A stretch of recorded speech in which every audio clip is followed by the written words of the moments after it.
देखिए, आज का विषय जितना इंटरेस्टिंग है उतना ही हमारे दर्शकों के लिए भी ये जरूरी है। तो आज आप हमारे आसपास होने वाले उन 15 अशुभ संकेतों में जानेंगे जो हमारे जीवन पर बुरा असर डालते हैं। तो सबसे पहले किन अशुभ संकेतों के बारे में हम बात करते हैं, पंडित जी से जानते हैं। तो पंडित जी, बहुत ही इंटरेस्टिंग टॉपिक है ये अशुभ संकेत। ये क्या हो सकते हैं, क्या इनका कितना बुरा प्रभाव इनका पंडित जी पड़ सकता है? देखो, ऐसा है, सनातन धर्म में हमारे शास्त्रों का अगर ठीक से अध्ययन किया जाए तो शुभ अशुभ संकेतों के बारे में सारा विवरण जो है बहुत ही अच्छे से जो है वास्तुराज वल्लभ और एक है शाकुन शास्त्र की किताब, उसमें सब शुभ और अशुभ संकेत लिखे हुए हैं। समय समय पर मैं अपने दर्शकों को भी बताता रहता हूँ। जैसे घर में अचानक पौधे पानी देने के बाद भी अगर सूखने लग जाएं, तो इससे घर में विवाद, कलह, कलेश की स्थिति उत्पन्न होती है और अनचाहा स्थानांतरण होता है। आदमी को अपने स्थान से हटना पड़ता है। देख रेख के बावजूद अगर पौधे सूखने लगे तो ये समझ लेना चाहिए कि यहाँ बहुत ज़्यादा नेगेटिविटी हो गई है, किसी तरह की हानि होने की संभावना होती है। ऐसे में क्या करना चाहिए? शनिवार को पीपल और बरगद के पेड़ में पानी डालना चाहिए। नदी में शनिवार को नारियल प्रवाहित करना चाहिए और अपने घर में ज़्यादा से ज़्यादा ईशान कोण में, माने नॉर्थ ईस्ट के कोने में तुलसी का पौधा लगाना चाहिए। और महिलाओं को विशेष करके चाहिए कि अर्गला स्तोत्र का पाठ तुलसी के सामने दिया जलाकर करें। कुछ महिलाएं ऐसा भी बताती हैं कि पंडित जी, हम चाहे जितनी हरी भरी तुलसी अपने घर में लाते हैं लेकिन तुलसी सूख जाती है। ये बहुत से लोगों की शिकायत है कि हमारे घर में तुलसी नहीं चलती है। और कुछ लोगों के घरों में तुलसी का पूरा जखीरा है, बहुत तुलसी हो गई है, एक तुलसी से बहुत तुलसी हो गई है। तुलसी का घर में सूखना ये शुभ संकेत नहीं है।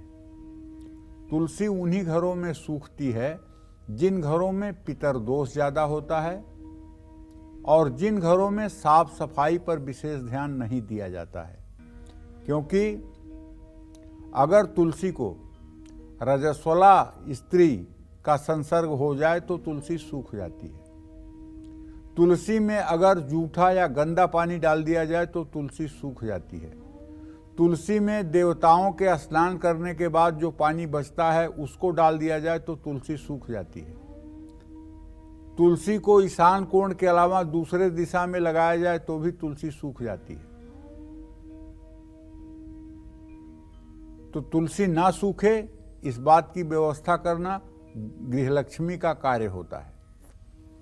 आपके पूजा घर में देवी देवताओं की तस्वीर खराब होने लगी है या फटने लगी है, या धूप या दिए के धुएं से तस्वीरें काली पड़ रही हैं, ये बहुत बुरा संकेत है। ये बहुत बुरा सिग्नल है, बहुत बुरा संकेत है। ऐसे में घर के सभी लोगों को हर रोज महामृत्युंजय का जप तो करना ही चाहिए, लेकिन मूर्ति और चित्र को साफ भी करना चाहिए। अगर आपके घर में पीतल या चांदी की मूर्तियां हैं तो उन्हें जैसे भी हो सके आपको साफ करना चाहिए। मूर्तियों में चमक होनी चाहिए, वो काली नहीं पड़नी चाहिए, इस बात का जरूर ध्यान रखना चाहिए। और अगर चित्र है तो उसे अच्छे से साफ रुई से पानी भिगो करके साफ करना चाहिए। आपके घर, कार या तिजोरी की चाबी हमेशा अगर खो जाती है और आप उसको खोजते हैं, ये अच्छा संकेत नहीं है। आपके चाबी रखने का एक विशिष्ट स्थान होना चाहिए। या तो चाबी आपके हाथ में हो या चाबी उस जगह पर हो जहां आपने नियत किया हुआ है। न उसे टेबल पर रखेंगे, न उसे बेड पर रखेंगे, न उसे सोफा पे रखेंगे, न उसे फ्रिज पे रखेंगे। उसे कहाँ रखेंगे? जहाँ उसका स्थान है। और अगर ये आदत अपनी आप सुधार लेंगे तो शायद आपकी बौद्धिक क्षमता में भी विकास होगा। और अगर रोज पागलों की तरह चाबी आप ढूंढ रहे हैं तो बस ऐसे संघर्ष करते रहिए, कुछ जीवन में आपके होने वाला नहीं है और ना आप जीवन में कुछ कर सकते हैं। और इससे आपकी सेहत भी खराब होगी और आप किसी काम में सफल भी नहीं होंगे।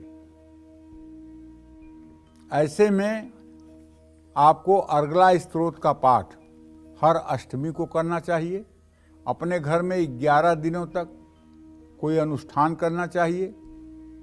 सात्विक भोजन इन दिनों जरूर खाना चाहिए। घर से निकलते समय आपके कपड़े अगर किसी कुंडी में या हैंडल में फंस जाएं, कहीं अटक जाएं, टूट जाएं और घर से निकलते समय ही पैर में ठोकर लग जाए तो ये आपके यात्रा के लिए शुभ संकेत नहीं है।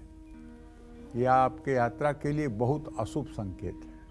ऐसे में आपको घर में वापस आना चाहिए, 10 मिनट रुकना चाहिए, फिर से पानी पीना चाहिए और उसके बाद बाएं दाहिने नाक से देखना चाहिए कि किस नाक से श्वास चल रही है। जिस नाक से श्वास चल रही हो, बाईं नाक से श्वास चल रही हो तो बायां पैर घर से बाहर निकालना चाहिए। दाहिनी नाक से श्वास चल रही हो तो दाहिना पैर पहले बाहर निकालना चाहिए और तब यात्रा के लिए प्रस्थान करना चाहिए। जय मां विंध्यवासिनी।